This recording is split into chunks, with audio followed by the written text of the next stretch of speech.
5 years ago, I don't think I ever would have thought about running a long track.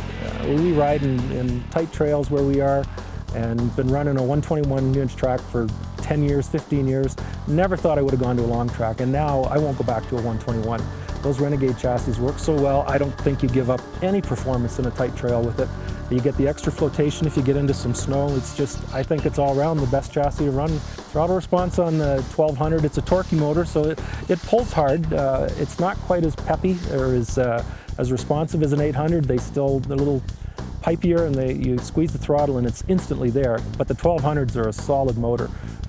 They rev well, they pull all the way up through, and gives you good power. I'd like to see a little bit more top end of the Renegades. I mean, you get out on the lakes and it's not quite there, but I mean, as far as an all-round trail sled and you want to do high miles with low maintenance, the 4-strokes are the way to go. Ride position on the Skidoo chassis, again, they just fit you like a glove. I've been riding Yamaha, Polaris, Cat, and Skidoos for the last 4 or 5 days now, and I still will go back always to the Skidoo chassis. It's the most comfortable chassis to ride. And the handling and suspension, again, like I said, they're fantastic. The front ends on those eat up the bumps. Like I said before, they track flat. You can go into a corner hard and accelerate through it. It doesn't want to give you any ski lift. It keeps both skis planted in the snow. It's a great handling chassis. I mean, that's a sled that you can ride all day long and you really don't get wore out doing it. The 1200 they've got, I mean, you want to put it up against an Apex or something like that, you're going to get beat. I'd like to see them have just 10 more horsepower out of that motor would be really nice.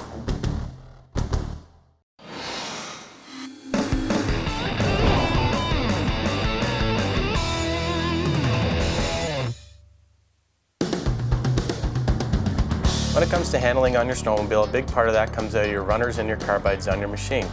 Here's some helpful suggestions to match your proper carbide to your machine. Once you stud, and if you don't change your runners, chances are when you go into that corner, you're going to want to have a tendency to push. You want to balance, you don't want to put too much carbide in there, because the more carbide you put on there, the more steering effort you're going to feel in the handlebars. So you don't want to put too much carbide in there, but just enough to know that once you stud, you're going to have to upgrade your runners. Usually the OEMs come with 3 to 4 inches of carbide. Once you stud, you're probably going to need about 6, depending on the amount of studs you put in there. The more aggressive you are with your studding, the more aggressive you got to be with your front end.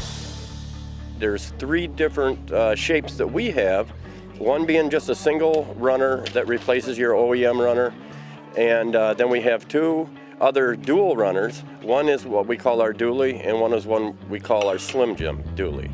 The regular dually is basically designed to stop darting. It's not made to be a real performance-oriented bar, but the new sleds today with the more aggressive skis, darting is more of an issue. We got the Slim Jim that we came out with a couple of years ago for the people that don't like the darting but also are aggressive riders, and it does the same thing. It basically eliminates the darting, but it gives you a lot more aggressive front end ski.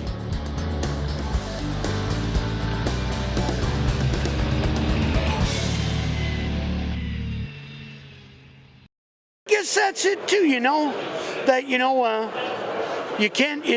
never really visit the same place twice, even though like last year the snow was a little sparse.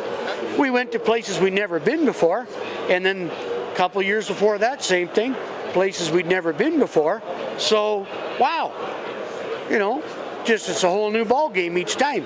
Maybe that's it. Maybe that's why I would say, rather than go in the same old ski hill. Okay. When STV returns, doing 100 at Arctic Man.